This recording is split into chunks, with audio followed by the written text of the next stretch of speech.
Thank you, Ambassador Rehak. Your Excellencies and distinguished guests, it's an honor for me and my team at IRF Secretariat to be able to support this high-level conference, which is the latest in a series of ministerials. As you've heard, this is the 5-year anniversary of the Alliance. And the Alliance itself, it's a government alliance, but it has a council of experts. So it's a partnership between the top-down of governments and the bottom-up of civil society. And the ministerial itself is a public-private partnership. It's a government-hosted conference, but it has support from civil society. And we are, like I said, we are honored to be providing support from civil society. And in closing remarks for this session, I just wanted to focus on the last paragraph or the last sentence on the back of the program, which describes the conference. It says the program invites participants to reflect, collaborate, and develop strategies that would center FORB in response to today's most pressing issues through dialogue and reconciliation. I want to just emphasize my closing remarks on the need to develop strategies.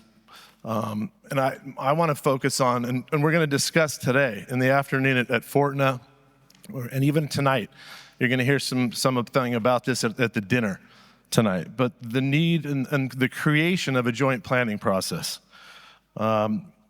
And when I say joint planning, you've already heard some of the stories about how there's been tremendous successes through the Alliance at getting, coordinating advocacy actions to get prisoners of conscience released. There's been great success at that. And other advocacy actions. There's been a lot of coordination of advocacy actions. We're going to be talking about extending that collaboration and that coordination of actions from advocacy to engagement, like engaging these governments that need to improve, and then even bridging across to actions that build religious freedom from the ground up in these countries. So we're talking about a joint strategy, a joint planning and operations process that would integrate the advocacy strategies with engagement strategies, with building activities on the ground.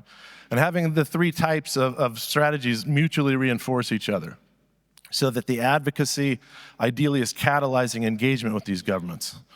And then the engagement with the governments and the religious and relational diplomacy that's being done with those governments is catalyzing and empowering reformers on the ground in those countries, and all the people who are working to build religious freedom and social cohesion from the ground up in those countries. So that's what we're going to be talking about this afternoon.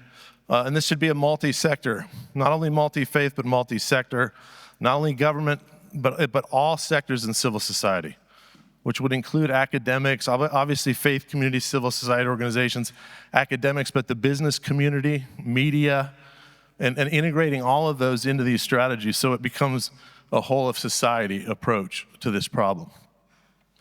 And the focus should be on actions. It really should be actions in between all the events, where everybody's already doing a lot of hard work in between all the events. I'm just talking about coming together in a joint planning and operations process so that we're sharing, more about our strategies and developing a strategy that enables more coordination of actions. And it's religious freedom in action, where it's multi-faith religious freedom in action that is what builds all those social, economic, and political benefits. It builds social cohesion, a covenantal pluralism. It builds peace, and eventually it builds prosperity. When all religions are coming together and pulling together, all religions and beliefs, not just the traditional, but all religions and beliefs coming together and working together as equal citizens and engaging with their own governments and other governments, again, to build religious freedom, peace, and prosperity. That's what we'll be talking about this afternoon. And I heard from the speeches this morning at this session, I heard some of these great words about, like Ambassador Rehak talking about efficient cooperation and a collective force for FORB and peace. The president talked about togetherness. The UN Special Rapporteur talked about all of humanity. And Anne Frank actually talking about when all of humanity undergoes a metamorphosis, that's what would make peace possible.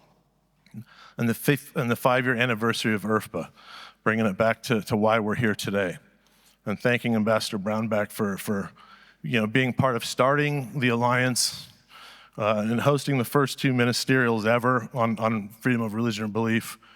But at this 5-year anniversary, just calling everybody and inviting everybody to pull together in a joint planning and operations process so that we can increase the influence and impact of our collective actions.